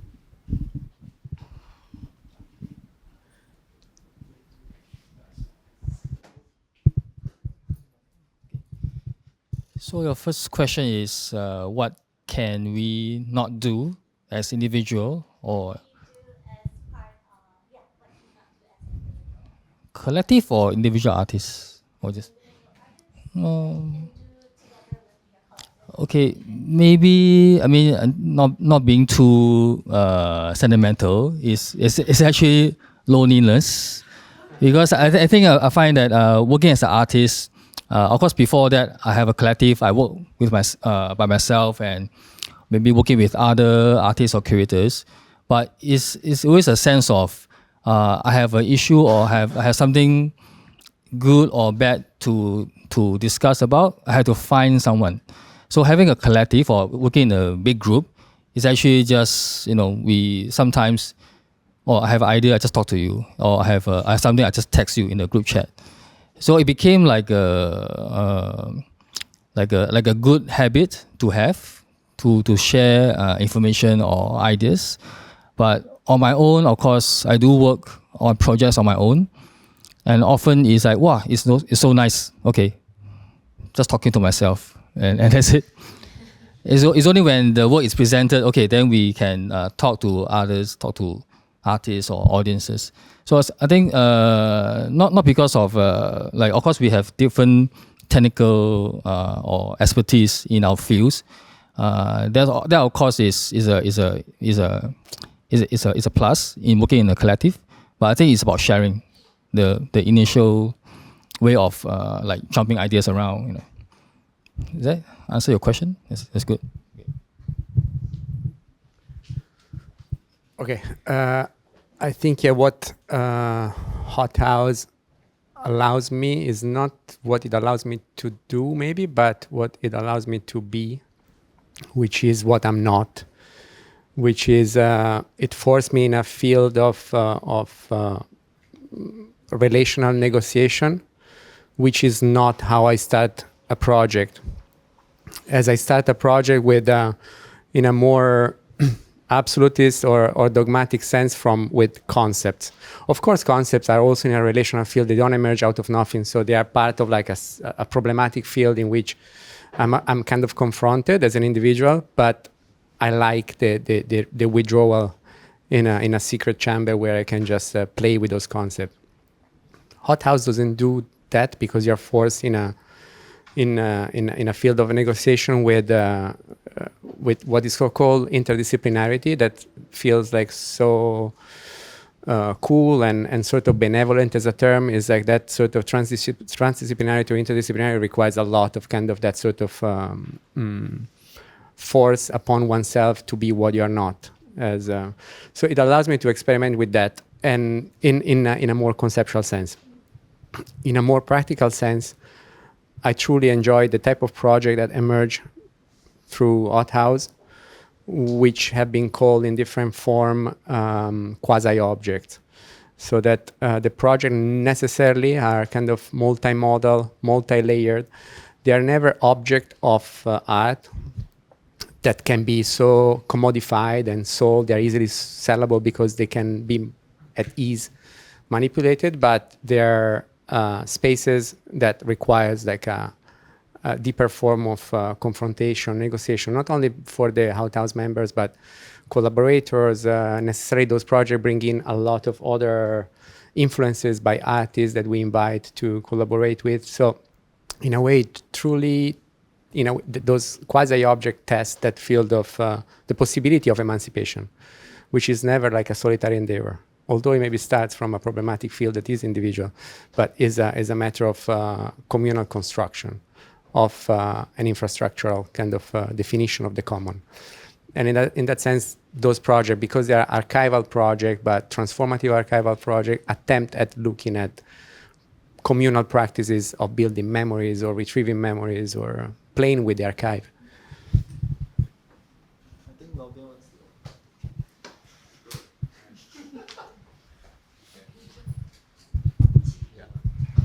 Yeah. I mean, it's easy for I mean, I've always been an art audience first. I've always liked to see art since I was uni. I think that's how I met Johan as well, as someone who has always been. I think Johan is very much a through and through an art person.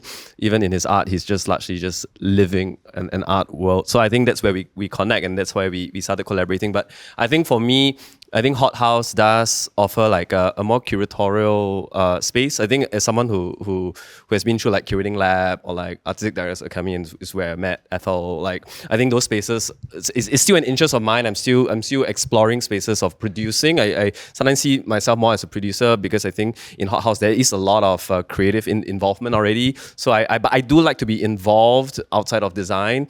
It does feel like maybe 70-80% of my time for my day job, but I think curatorial is an interesting space where you get to work with artists. I think even in my day job, I do work very closely with artists. So sometimes there is a kind of a synergy or a connection there.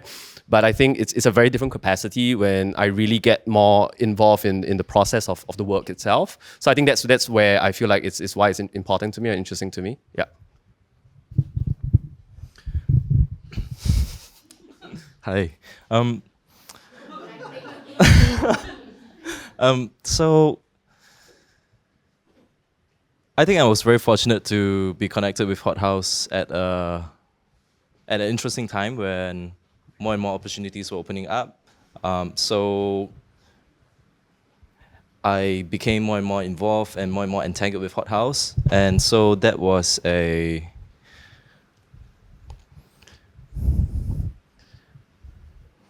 basically we arrived at a stage where now I might be the only one in Hothouse who is more or less full-time, because everyone else has a daytime job.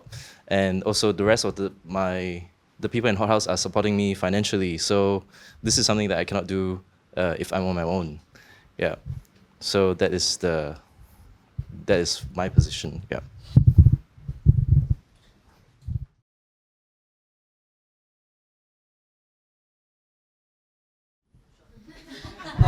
Yeah, so for me, I think it's kind of frustration, this discontentment.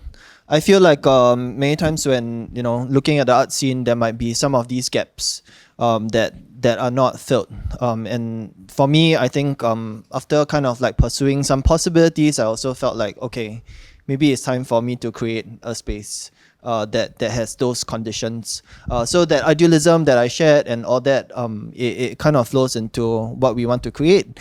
And I think it is a space where, that can exist outside of some of these boundaries. And it's also a possibility of kind of a site for rehearsal. So I personally feel that that's when I often like to use the sense of like kinesthetic and also understanding how different practitioners come together to be in a praxis space. And to some extent, there are many people who might have joined us, and also at that moment we are able to kind of find a way to make each individual reciprocal in this whole kind of stage or rehearsal space. And I feel like these spaces for rehearsal can then help to sort of like synergize, when we walk out of this room, some of the possibilities that we as ourselves as individuals can do and act and create in the world out there. Yep.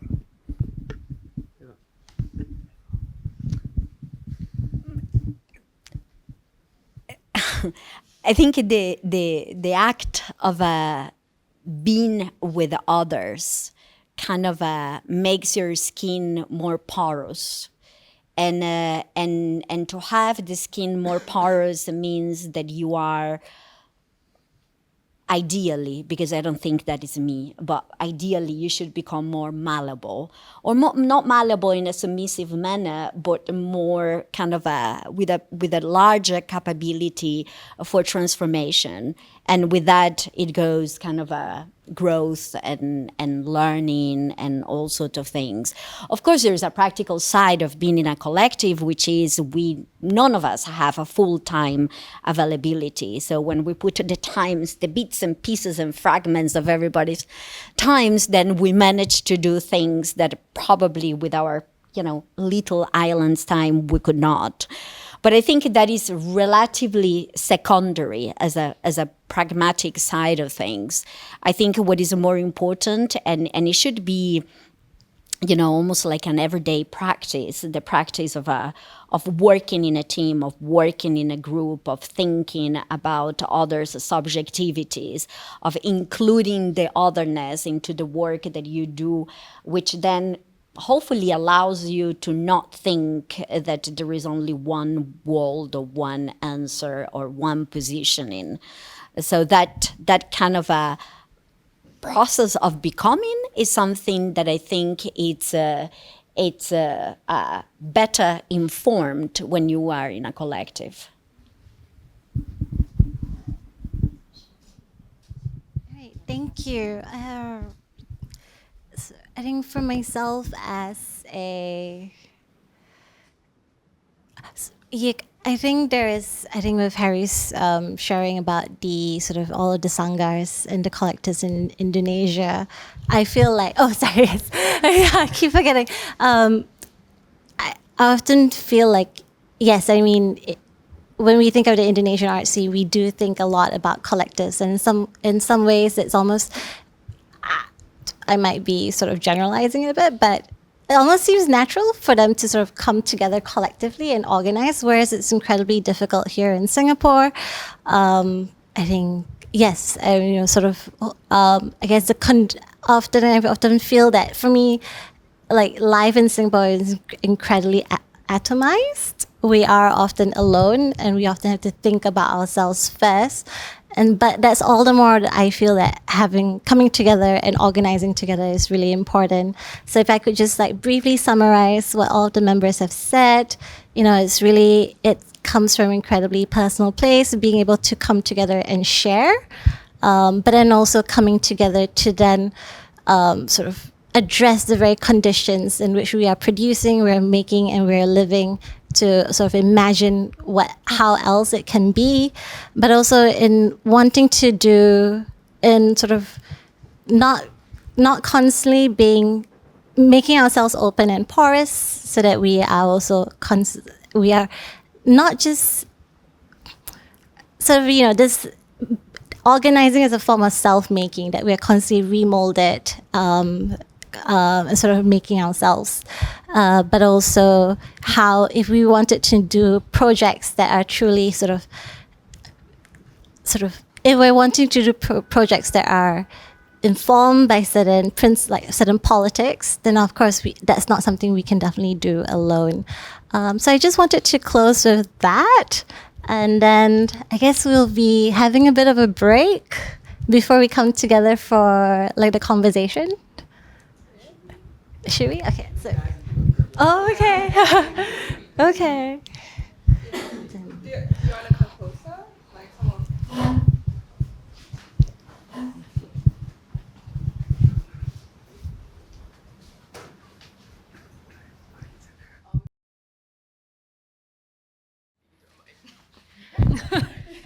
If anyone has any questions, there are a couple other mics around. Are you going to be making some comments, Ethel and Harry? Oh no, I don't. I just wanted to ask before we opened it up for questions. Okay. There are mics somewhere. Yeah. So if you could, we could trouble you to speak into the mic so we can have it for the video documentation. Since I have this, I think I don't really have a question, but I just wanted to thank everybody for sharing. I think particularly Ethel, the way that you kind of, not directly, but talked about certain like tensions or the kind of difficulties and challenges of working in a collective. I think that's an important discussion, because I feel like in contemporary art, it's often made into this, like, collective practice or social practice is often made into this kind of utopian ideal where everybody comes together and they love each other and they like make all these wonderful arts and they build like houses and I don't know, like come together and like talk and chat and everything. And it's I think the real difficulties of it being articulated, it's really important. I guess I think there are also other people in this room that I won't call you out, but I mean other people that have been in collectives that no longer exist or that are no longer in the same form. So I also welcome you to jump into the conversation. And also I think we maybe just to mention, since this actually came out of a design research fellowship, but then it's kind of like gone a little bit beyond. I think the whole idea also of the fellowship was that we are trying to capture all forms of ways of working and research that might take design as a starting point or might be framed as design just because someone works as an architect, someone works as a graphic designer, but then there are a lot of ways of working that they are entangled in that have not really been captured because of the fact that they do not fit easily into these disciplines. So that's just for me to start the conversation. And yeah.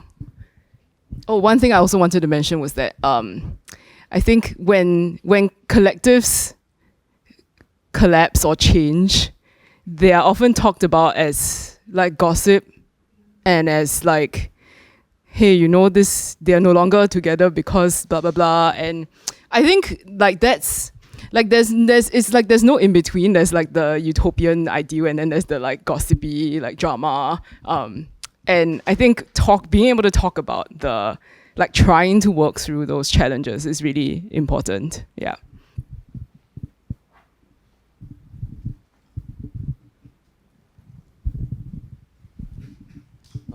First of all, congratulations for your anniversary. I remember I was in touch with Kay and I asked him, what is Hothouse? He was like, it's hard to explain in words. And then I met Melvin and he's like, it's also hard to explain in words.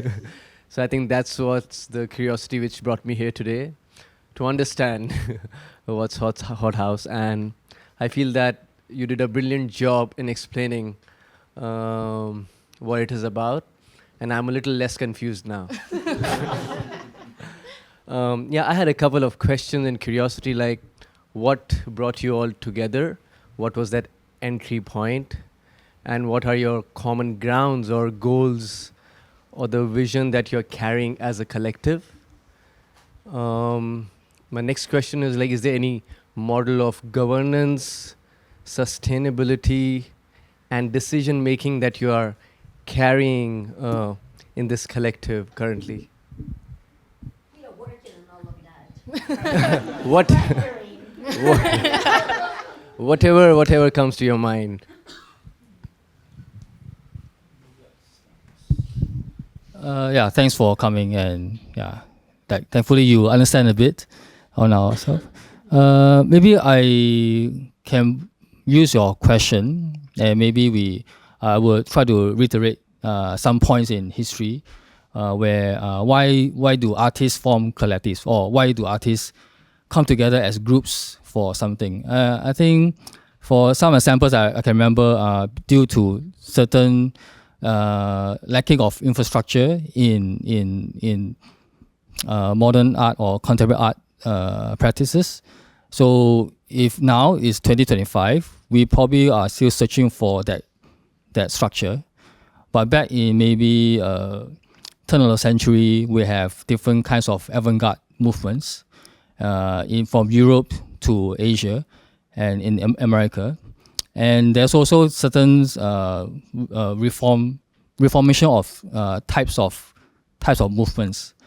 So we have the like, for example, technology. When artists first start to use technology more often and also more conveniently, like the invention of the videotape and the video camera started this whole revolution of more new art forms like performance art, documentary filmmaking, and even individual journalism within the arts.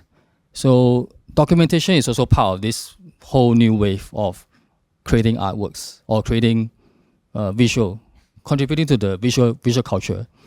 And maybe example like in Japan, there's this group called Video Hiroba, which started in 1971, and really just a group of various videographers, writers, journalists, and activists / artists coming together. And at the time, there was quite a lot of political upheavals and protests, and artists are compelled to record and produce work that are run and gun style, like on the streets. So, and from that born like performative or more canonized kind of foreign theater kind of arts. So in that way, there are several waves of art making, and this kind of wave or new wave comes from collectives or informal groups of artists. And of course, most of the time they do not have like in Singapore we have the registrar of societies that we have to register as a group. But of course, in the early days, there's no such thing. It's more of like a communal kind of aims and objectives they have. Yeah. But I think in today's time is a bit more civilized, and we have rules, especially in Singapore, and we have things we have to fulfill our goals. So I think collectives or finding a new wave at this time, yeah, like whatever. So we're still searching for it, And mode of governance, I think each of us has different types of experiences. Like for myself, I have joined the Artist Village, even Printmaker Society, and other formal, informal groups in Singapore and overseas. So there's different types of scale in a group and different kinds of trajectory in what they want to achieve. Yeah, it's probably we're just always finding new waves. Yeah.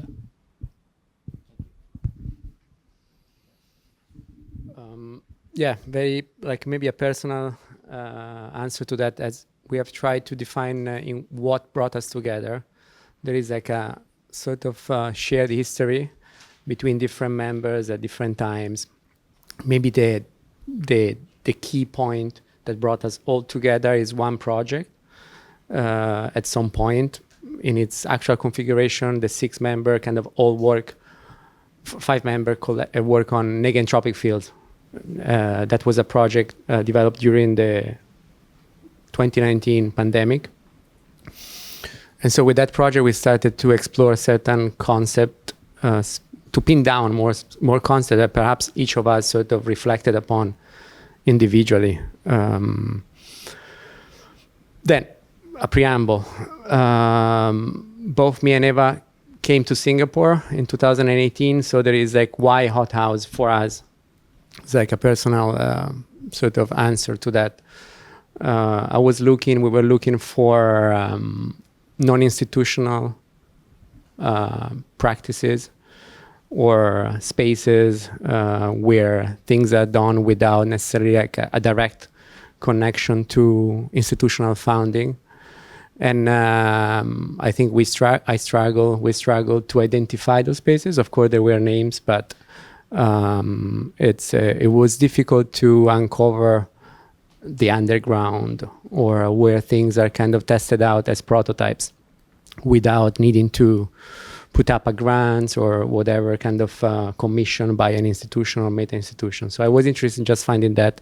And then because of negentropic fields, I had the chance of developing a project that tested out that space. Of course, negentropic fields was partially founded by institution, by the government, was part of Novel Ways of Being. Yet somehow it opened up the space of a critical, necessary reflection. Not only, I think, necessary reflection for it being in Singapore, but a reflection on what technology allows us to do or not to do. And by technology, I don't mean a specific technology as VR, AR, or any kind of specific technological development. Technology as also like a language, as a technology that defines identity somehow. So what unites maybe different project that we have done is developing alternative kind of takes on what technology can allow us to do. And all these projects have to do with a particular space, the space of archiving information or challenging modes of archiving information. I think several projects, at least the internal practices that have also external collaborators and artists, attempt at developing alternative archives that perhaps are not fully objectifiable, perhaps are not fully describable, are not kind of extensive archive, but more looking at individual mode of collection, of recollection of information. And there is a lot of translation or being lost in translation in trying to archive one another types of individuality and bringing it into the archive. So I think that's partially also what Ethel described, and this kind of space of semiotic complexity by which we are trying to, for example, in Geometria Cito, it tries to archive memoryscapes. So what is the memory? How you translate that into some sort of kind of field or perception? What you translate into a memory? What makes a memory? And how another individual, another person can share that memory, or can it be shared? Can even be shared collectively? So so in different ways, different archives are sort of were developed to test out those limits. And yeah. I'm gonna stop here. So I think we should try to hear more questions. So maybe we can pass the mic around and just hear the questions so that maybe you can synthesize some of those. And hopefully we'll try to wrap in 10 minutes. So maybe just, yeah, if anyone has a question, you can just, or even just a response, feel free to just share. Because like, thank you so much for staying for so long. And I'm sure like there's something in this that you know, you might want to reflect on, or you might want to, yeah, share. Okay, over here. Thanks very much. Hi. Yeah, I know Federico closely. I also know Melvin through our conversations. And I'm happy to be here to kind of finally be at the event. So I think this is a sobering reality, right? Like, personally, I've looked up to Hothouse as a collective. And I think a bit ideally so. And this is a kind of even more radical somehow than what Hothouse has already done. Because I feel like radically looking inwards to describe the friction that you guys have experienced, and also it resonates deeply with me, not just in creative work, but with other people, but also in my own interpersonal relationships. And a lot of the insight is so kind of not just transdisciplinary, but also trans relationship across different kind of relationships, from romantic to friendship to work relationships. So I really appreciate that. My question, or maybe a kind of like comment, is that will you guys further pursue this as a kind of project, kind of describing the friction and describing the aesthetic of friction, aesthetic of the betweenness of islands, rather than, although I would say what I've heard today is also still feels like a little bit like idealism of working in an archipelago. Yeah, that is my kind of interpretation. Thank you.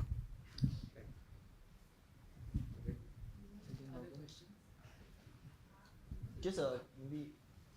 Okay, yeah. Go for it.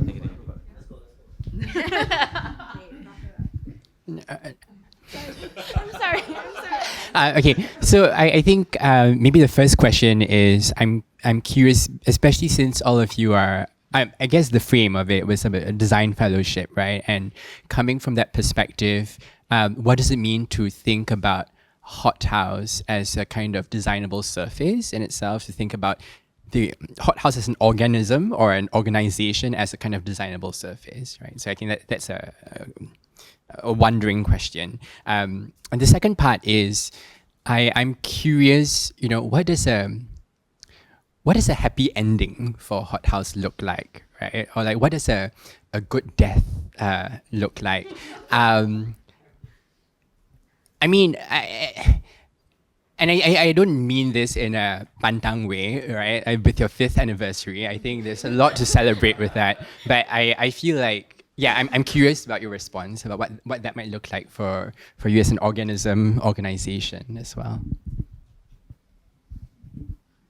Does anyone else have questions?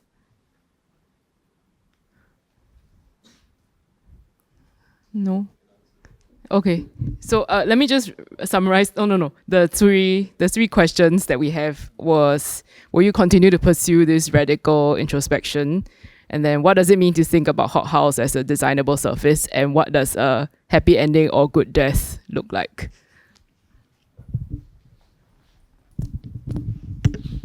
Yeah, it's I think half of us work in design largely, so I think it's sometimes quite natural to kind of think about how we run Hothouse as almost like a strange business, but not a business, because I think we take into consideration how we position, you know, what we want to do. We can look at it as documentation, but also it's certain facets of adaptation and in certain ways that we create communications or build. I think so. We in some capacity it looks these are institutional moves, but actually these are also very much what we do in our day practice. We also radically think about artists and art very differently, and sometimes we don't realize it until we start to talk to artists or our curators. I think trying to identify what form we take, which is what you asked, I think is something that we often also struggle to try to parameter ourselves. Like when institutions ask us to design spaces, when institutions ask us to do certain programming or be a fringe site for a festival, we start to try to figure out, is this us? You know, and sometimes some of these invitations and commissions actually start to create its own requirements, and then as designers we respond. So I feel like we are still carving out that fourth graphic, the fourth room that I was drawing, but also at the same time I think we all share to say that, you know, it's a rendering. We are still figuring out, but I think that's a design space in a sense of like, I think as half of us being business owners in different capacities in the collective, we can be quite, I think especially formAxioms and on my side, I think we kind of navigate on a very directorial way to kind of problem solve, and I think that area is where we start to see it being not so art collective like, but it's still collectively devised and then strategized and then thought through. So a bit agency, but also not really kind of institutional, and we try to not be. So I think that's one thing. Closure, not to talk about the first project that we've collaborated also, but I think closure is I would not want to talk about Hothouse closure, but maybe like what 𝘕𝘰 𝘋𝘪𝘴𝘪𝘭𝘪 from Thailand shared once with me about how art collectives, she's like art collectives in general, they will end up closing when the collective members can actually say no to things. Yeah, something along that lines, yeah. In their own personal capacity. Then they can decide actually that they don't need a collective, they don't have to come together or something like that, yeah.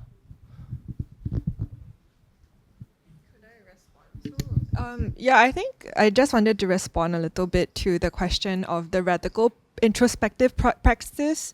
And I think I just wanted to introduce some things that I think were quite interesting. So I feel like even the idea of bringing two interlocutors on board, one reflecting closely and within, and one also reflecting from a more distant positionality, was a very interesting approach.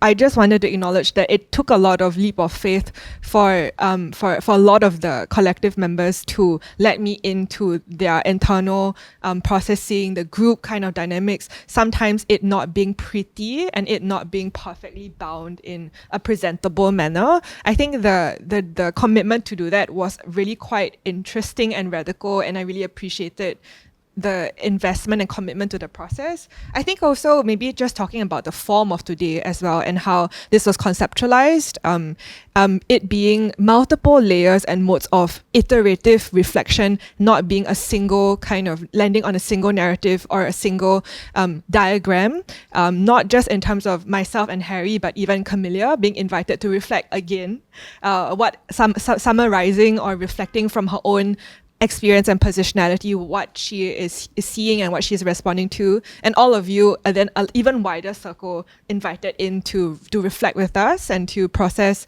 and to ask questions and maybe not to really land somewhere. So I think the form also of how things are being done is also quite an attentive and intentional kind of mode of working that I wanted to just surface and share. Also, we were asked, I mean, everybody shares like the works that they want to present today, but there's no measure of discretionary editorial decision making on Hothouse.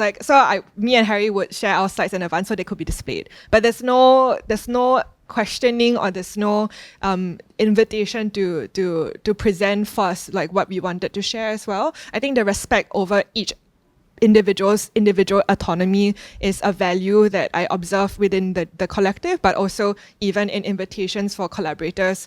That is my experience of it. So I just wanted to surface and to reflect to the group, this is what I experienced of it, yeah.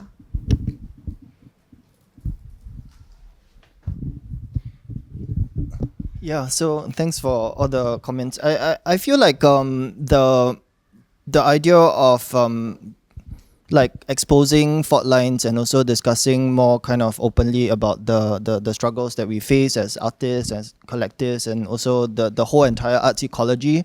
I think that was actually the inciting point or the genesis of, you know, how Hothouse came about. Yeah, we have had many projects where we talk to artists who might have their artistic practices might have pivoted because they were in as in they got married and then they had children, or perhaps like artists who have left the arts altogether. So I think we were constantly very interested to have these conversations that were constantly kind of being sidelined, or and that kind of frictionless nature of not just of relationships and also of technologies, and also of kind of artistic production. So I think like, yeah, I feel like we have now some kind of, I don't know, as audience, like maybe when you come in, you might have kind of like see a very kind of complicated web of our works, but I think this kind of gives it a bit more texture, a bit more kind of like softness to it. And I feel like, yeah, it's definitely a very interesting moment for us to be able to share that. And I hope this, I think like also referring to the transdisciplinary nature is like all these different things that have added to the soil, you know, to that some of them are failures, some of them are also things that, you know, yeah, that we find that we are kind of like, it's all dead matter, right? And the soil is then able to then nourish more. So I hope that's something that yeah, we can do for one another, and I hope this will also encourage you to do with the circles that you're in. I think it's just like a note on something that you use, the necessary kind of reflection on spaces of friction, which I think it's very, very much kind of sideline most of the time when one discusses any project. So I think it would be a great project if we will kind of maybe translate the untranslatable. Like I mentioned this before, but like a dictionary of untranslatable, meaning friction emerges because like there is a certain kind of misunderstanding implicit in the fact that we use words and terms in different ways. So there are, no matter what, maybe moments of untranslatability, and that maybe is an interesting kind of mark to be signaled by a collective. So in order to discuss what we really mean by a specific term that we use, we may have a different sort of grounding position, and we necessarily have. So maybe that's like, it would be an interesting component in general on any project. So revealing what it is this making. Or I'm making, and spaces maybe of unproductivity, not necessarily being productive all the time, and being, that's why I mentioned silence in my presentation, but as a space of not necessarily being productive. It doesn't need to end up being a product that you sell. You need just to see, that's why we push a lot this documentation of project. So parts of the documentation are also that, kind of generating collective knowledge, not necessarily kind of aiming at a project, although certain internal practices have a bit of a pivot around the making of a project. But most of our commitment is that it's lining up with or developing this field of discursive negotiation that we're potentially, what is generated by fellow travelers is hopefully some form of emancipatory knowledge in some form.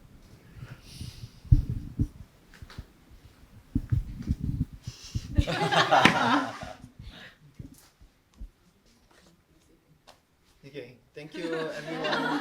Thanks so much for spending the time and holding space with us, and also listening to our ideas. And yeah, we would love to continue to engage with you guys. You can follow us on Instagram, and there are some of our publications that are here. There are some of the books that also kind of influence our thinking. The maps are outside. We will also be around, so do stick around and we can have more informal conversations and see where this can go. Thanks everyone.